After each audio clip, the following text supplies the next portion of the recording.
start a pipeliner, did you think that for the rest of your career you would be a pipeliner? No. You thought you'd be doing something different? I just kept thinking, it was temporary, but it went on for, it's gone on for about 60-something years now. Did you have some alternate plan in the back of your mind, like what you really wanted to do? Well, yes, I didn't want to do that all my life. And work for the contractors. I worked for contractors for 30 years. And then I was, welder. And worked 7 days a week, 12, 14 hours a day. Back then, we worked hard, a lot harder than they do now. They don't work that hard anymore. 12, 14 hours a day. Yeah, work. They may get 12 or 14 hours a day, but they ain't working anymore. It's a lot different than what you tell those guys that you made 20, 30-inch wells back in the 50s. They think you're crazy, but that was true. We did. I made 20, 30-inch wells. Explain that. What do you mean when you say a 20-inch well? 30-inch diameter. That was about the biggest size back then. Okay. You didn't So have size pipe. Pipe like that. Was it that cat circle? I mean, that ottoman? That'd be 40 inch. That's about 48 inch. 48 inch. Yeah. That's what the Alaska pipeline was. So. That's big. Yeah. Pat, what about you? I know everything changed when he came into your life, but did you, as a little girl, think what you were going to be as a housewife? More or less, that's about as high as my ambition went. I just wanted to be a mother and a housewife and, just ordinary. I did not want to be a secretary dreams or of being in the movie movies star or this or that. No career. You kind of wanted to be a movie star, didn't you? Well, we play acted every time we went to see a movie. We'd come home and for a solid week till we go see another one. We would switch and play act back. Yeah, we went to the movie every Saturday that rolled.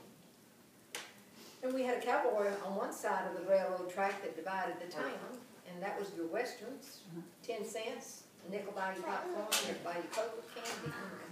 Come out of the picture show, go to the drugstore, and a 5-cent. And I still got some of those little glasses, 5-cent little chocolate sundae, 2 dips of vanilla ice cream with chocolate syrup and a red cherry on top. But golly, for 50 cents, you could just blow it. And then the other theater. Oh, it was all the good movies that you see on the Turner broadcast. Yeah. So you could either see a Western or you could go see the... But you never went to see a movie and came out that you wasn't up to the good guy with the white hat always won and the bad guy, and morals and values and just there wasn't no sadness hardly. I mean, it was just all good movies. I don't blow nobody's heads off like that. Yeah. It was a different time. When y'all got married, were y'all thinking y'all would have a number of kids?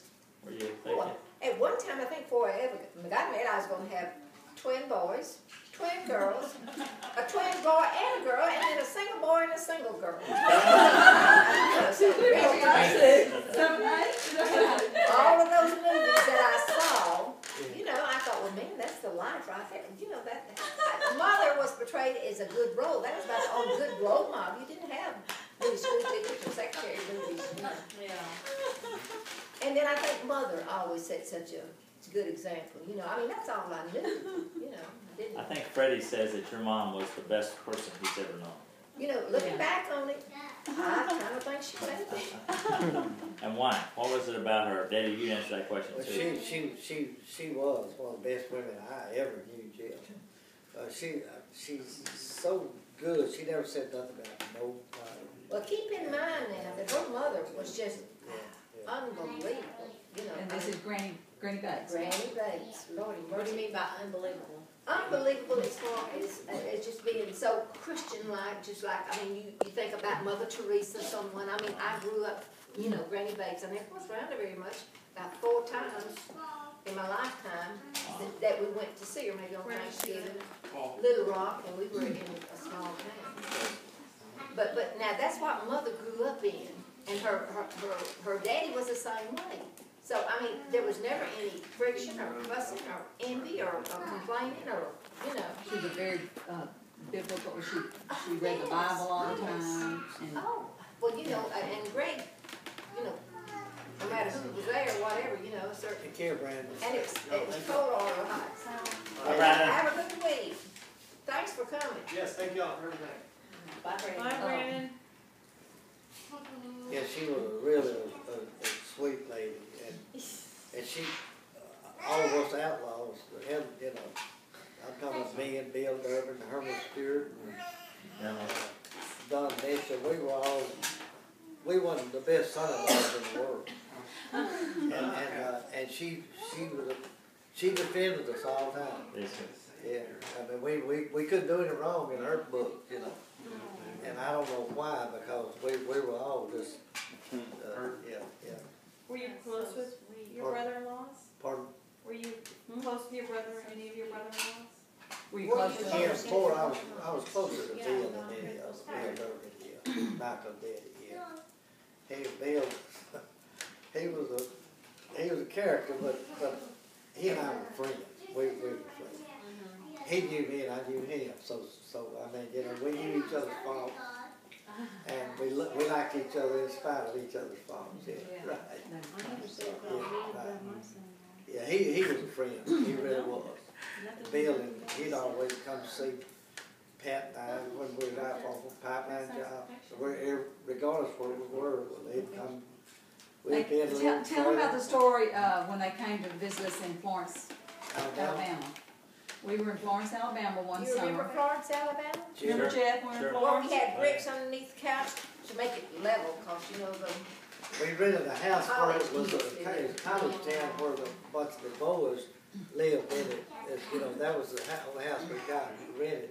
You remember that summer? And we lived these there, boys Jeff? had all the furniture tore up. We were right Some. close to Yeah, a swimming they- pool. yeah. I remember that. and they integrated the swimming pool, you know, and they said. I do remember that. Remember Integrated that? It was a swimming great pool. big pool. It was Yeah. a great big huge pool. Yeah, It I seemed do like, remember that. And we get ice cream every day. Races. and we would go swimming every day. It was a lot. We'd go swimming every day and get ice cream. We'd walk. Did you walk with us, Mother? I think we walked by I think you ourselves. walk by yourself. We would walk by ourselves. It was just like from here to there, it seemed like. Now, And see, we would that's all hold hands, all five of us, or four of us. That's another thing. And When we I could grew walk to the up, swimming you pool. were not scared of anything. You know, we Right. did not lock the screen doors, the windows Right. was raised. I mean, you could walk and go. I taught y'all the same I way. guess you did go with us, because I remember you I being may there, have. and one time, don't mean to be, but who was it that jumped in the swimming pool and didn't know how to swim and almost drowned? Yeah, that was in Oregon jail. Oh, that was another swimming pool. Yeah. That was Yeah, that was in Oregon. When we were in Hood River, Oregon, Jeff was 2 years old. Okay. And, You and- could. I remember and that. he know was how to swimming, swim, yeah. And Right. I was in the, I Crazy remember guy. that. and Jeff jumped in and tested, ran to get him, and I grabbed him, but he would have drowned. Well, I can remember that like it was yesterday. I thought, my Lord, he was about to drown. It was in Hood River, Oregon. And Pat never did He learn was to 2 swim, years did he? old. I That almost was drowned. in 56, 1956. Well, yeah. finish telling the story about when they came to visit us about, because I think it's real, I think that they need